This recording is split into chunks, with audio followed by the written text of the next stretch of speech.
ข่าวยิ่งอ่อนสีป้อลู่เสียงสายจะเย้าซ้ำขึ้นลูกวันไหนมาในวันที่27 เดือนปี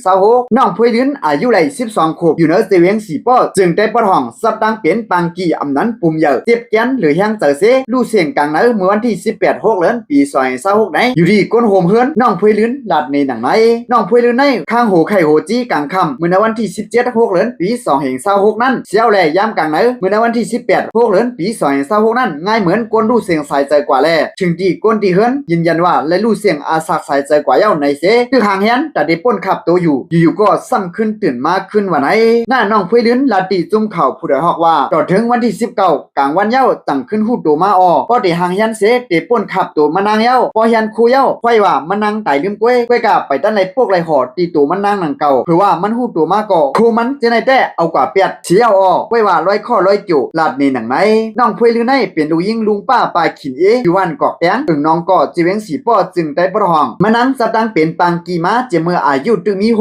ขวบย่ามเดียวถึงอายุ12 ขวบเย้าเสตาไปจินไปเคียนวันไหนกำลื้นถึงตีก้นโหมเฮิรนถามว่ามานั่งดูเสียงอาสากสายใจเดียวกว่านั้นน้องพวยลิ้นข้างหัวไข่ข้างต้องเจ็บข้างต้องแกนอยู่เสตาถึงตีต้องสั่งไล่ไว้เสียตายลืมเสขึ้นลูกตื่นมาขึ้นให้สั่งก่อต้องเมื่อเลี้ยวผู้ตัวมาไล่จำวงเย้าเสตาหูจักเผอต้องเผอก้นโหมเฮิรนมานั่งก่อยังต้องเสก่อเดียวอยู่ดีไซเกี่ยวดูพี่ไอ้น้องพวยลิ้นไหนก่อลาว่าข้าก็ตีโจม5ตีไหลห้องให้5ป้อหมูเย้าค่ะคู่ว่าตายเย้าในเสตาซ้ำขึ้นเป็นตัวมาเย้าเสตาซ้ำต้องเผอไล่อยากเจอแก้ขาเย้าเผยยืนถึงไล่ต่อยเถียมน้องพองขาลาดในหนังไหน